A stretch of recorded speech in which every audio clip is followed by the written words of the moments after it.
Girl, you have to help me satisfy my husband. I honestly can't take it anymore. Recently, my wife couldn't handle my intensity anymore and went crying to her best friend for help. Wanting to ease the tension between us, her bestie decided to come to our house alone. She showed up in a sexy short dress that barely contained her curves. So I hear you're pretty wild, huh? Let me see what all the fuss is about. My name is Cole Griffin. After 5 years of marriage, my body suddenly went through a second round of development. The growth down there was nothing short of astonishing, and with it came an insatiable appetite. I found myself wanting it 7 or 8 times a day. At first, my wife was thrilled with the change. Every night brought her to the brink of exhaustion in the best way possible. But gradually, I kept growing, and she couldn't handle me anymore. Stop, please, I can't take anymore. You're going to break me. She'd beg me through tears, but I was desperate with need. The urge was unbearable. I'd end up pressing her against the wall, taking what I had to have. Then came the day she finally snapped. Crying, she demanded a divorce. When I refused, she packed up and moved in with her best friend. Days passed. No sign of her coming home. I was going out of my mind. Every night, I'd be so hard I thought I'd explode. The ache was torture. Her best friend caught wind of what was happening. Curiosity got the better of her. Claiming she wanted to help patch things up between us, she showed up at my place ready, it seemed, to offer a different kind of relief. The night she arrived, I was pacing the living room, restless and on edge. The doorbell rang. My heart leaped, finally. My wife had come home. After days of pent-up frustration, I'd finally get some release. But when I opened the door, it wasn't my wife standing there. It was Ramona Lincoln, my wife's best friend. She wore a tight black bodycon dress that hugged every curve. Her breasts strained against the fabric, full and round, impossible to ignore. The hem barely grazed her thighs, leaving her long, slender legs on full display, sheer black stockings giving way to a teasing glimpse of bare skin at the top. I stood there, stunned. My body reacted instantly. I'd been expecting my wife, so I'd answered the door in nothing but loose shorts. The tent I was pitching was unmistakably obvious. Ramona's eyes went wide. You really did grow again. That's bigger than a beer bottle.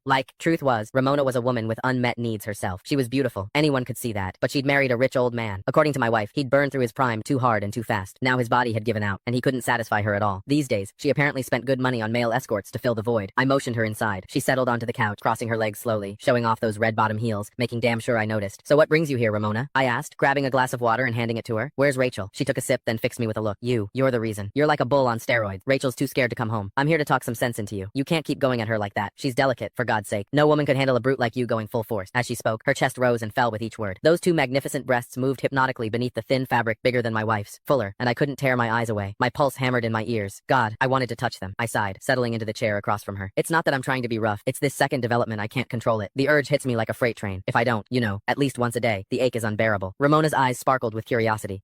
She leaned forward. Men can have second growth spurts, so you're bigger now than before? Can I see? She looked at me earnestly, like it was the most natural request in the world. My heart skipped. Was she serious? You don't just show something like that to your wife's best friend. I don't think that's appropriate, I stammered, even as my mind raced with possibilities. Ramona waved off my hesitation like it was nothing. What's the big deal? This is practically a miracle. I just want to witness it for myself, she insisted, and insisted. Finally, I stopped pretending. Right there in front of her, I slowly pulled down my shorts. I'd never exposed myself to another woman before. The thrill of it was electric. Her hot gaze locked onto me, and that strange, illicit excitement only grew. Ramona had clearly spent time with plenty of male escorts, because she didn't blush, didn't flinch either. If anything, hunger flickered in her eyes. She gulped.